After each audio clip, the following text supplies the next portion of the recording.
নমস্কার, আমি অ্যাস্ট্রো আচার্য সুস্মিতা শাস্ত্রী আবার হাজির হলাম আপনাদের সামনে।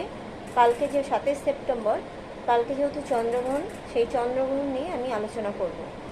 তো কালকে পূর্ণিমাও থাকছে, আবার পিতৃপক্ষ শুরু হচ্ছে। পিতৃপক্ষ থাকছে আপনার 21শে সেপ্টেম্বর পর্যন্ত। তার আগে বলি, আপনারা আমার ভিডিওগুলো দেখছেন, আপনাদের মূল্যবান সময় নষ্ট করে তার জন্য অনেক ধন্যবাদ। এবং যারা যারা সাবস্ক্রাইব করেছেন তাদের ধন্যবাদ, যারা করেননি তারা অবশ্যই সাবস্ক্রাইবটা করবেন এবং লাইক করবেন এবং শেয়ার করবেন। কালকে পূর্ণিমা লাগছে, আবার প্লাস চন্দ্রগ্রহণ। আর কালকে যে পিতৃপক্ষ শুরু হচ্ছে সেটা থাকছে 21শে সেপ্টেম্বর, কিন্তু চন্দ্রগ্রহণ কালকেই। আমি চন্দ্রগ্রহণের কিছু নিয়ম বলবো, সেগুলো আপনারা মানার চেষ্টা করবেন এবং মেনে চলবেন। এবং আমার পুরো ভিডিওটা মন দিয়ে একটু শুনবেন। মানলে আপনাদেরই ভালো হবে, না মানলে আপনাদেরই এফেক্টটা করবেন। কালকে লাল চন্দ্রগ্রহণ হচ্ছে, খুব একটা ভালো নয়। আপনারা কালকে চন্দ্রগ্রহণের চাঁদটা দেখবেন না, এমনকি ছাদেও যাবেন না, রাস্তায় বাইরে ঘর থেকে বেরোবেন না। এবং কালকে পূর্ণিমা প্লাস চন্দ্রগ্রহণ, পারলে আপনারা সবাই কালকে নিরামিষ আহার গ্রহণ করুন।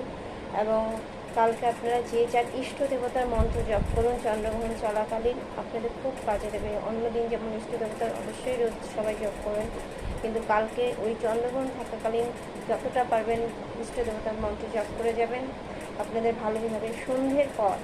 সন্ধ্যের আগে কথাটা, সন্ধ্যের পর, সূর্য ডোবার পর আপনারা কেউ প্রদীপ মোমবাতি জ্বালবেন না।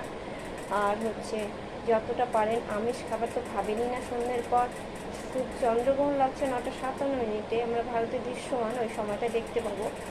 আর কিন্তু তার কয়েক ঘন্টা আগে সূতক শুরু হচ্ছে, তাই সেই কয়েক ঘন্টা আগের থেকে এফেক্ট আমাদের মধ্যে থাকবে। তো আপনারা সেই সময়টা দিয়ে একটু মানার চেষ্টা করবেন।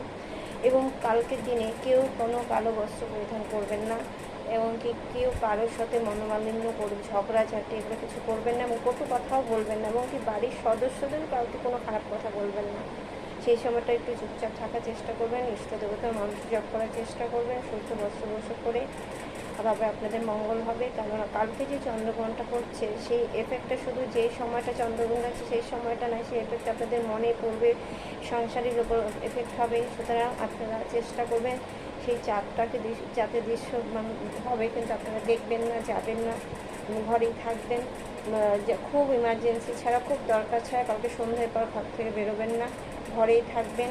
এবং যারা প্রেগনেন্ট তারা তো আরও বিশেষ করে আরও অনেক কিছু নিয়ম আছে, যেগুলো একটা ভিডিওতে তো সব বলা সম্ভব হয় না, সেগুলো মেনে চলার চেষ্টা করবেন। নমস্কার, আসছি।